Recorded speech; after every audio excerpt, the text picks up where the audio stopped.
Hi, this is Purnima Mahalingam and you're watching video lecture series on power system protection and switchgear. Today in this video we are going to discuss about the grounding and what are the grounding, what are the types of groundings, etc. Come, let's go to the video.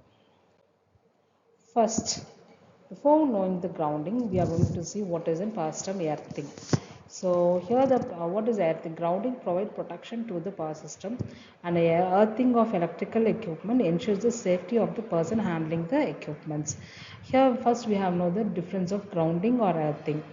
The process of connecting the metallic frame, that is a non-current carrying part of an electrical part or some electrical part of the system, example neutral part in a star connected system, one conductor of the secondary of the transformer to the earth is called as grounding or earthing. Here we know the grounding provides the protection to the entire system, and the earthing of the electrical equipment ensures the safety of the person handling the system. Okay, now you'll be knowing, understanding about what is power system earthing. Now coming to empathy, so we have so many paths with the connecting equipment. So here we have a low impedance path and fault detection and fault clearance and minimization and risk grounding, which is in connected equipment, is a we have a low impedance path and which is a fault detecting path and fault clearance and minimize the risk.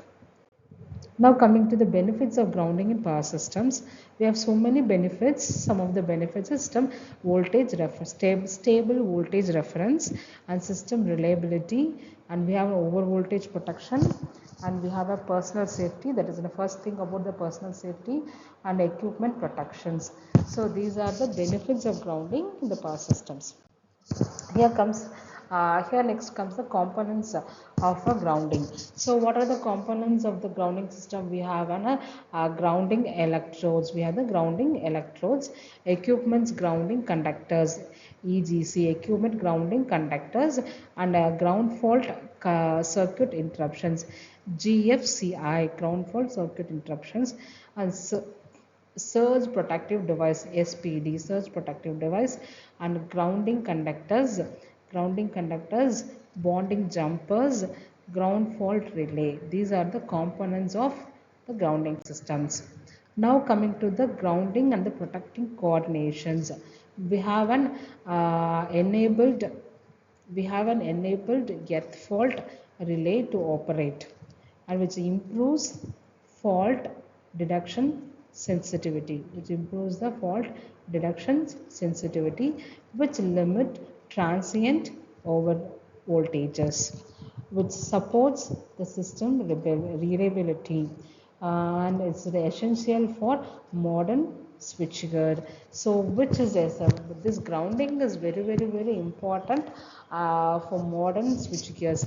So examples, the earth fault relay trips during line to ground fault, the earth fault relay.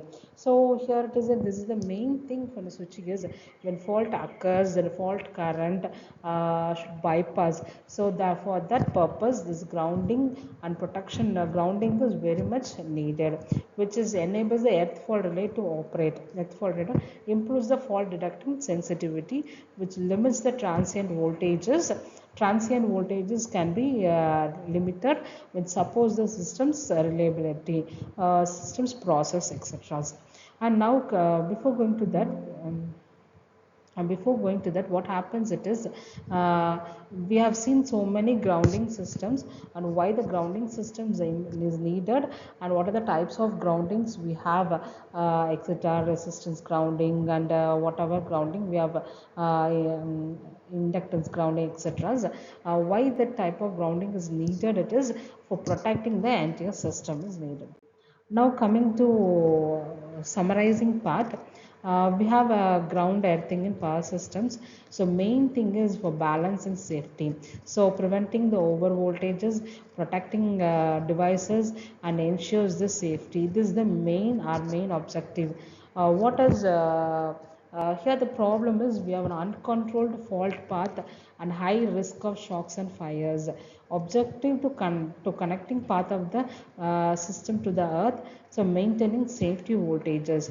Objective, and we haven't preventing electrical shocks, protecting equipment, stability voltage, limit fault current. We have so many types of grounding. What is the equipment grounding, system grounding, and neutral grounding, and solid and resistance grounding. Coming about the safety, we have limited steps to touch potential and prevents fault shocks and reduced by safety standards. And coming to the substations, we have ground grid or rod and limit step and touch voltage, that is uniform grounding potentials, etc. So these are the things the grounding is needed.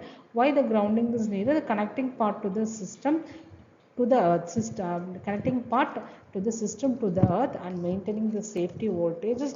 This is the main thing what is needed. Um, Here comes the main important thing is solid and neutral grounding. Okay, I hope you enjoyed this video, and I hope you understood what is grounding in power system protection. We'll meet in next class. Thank you so much.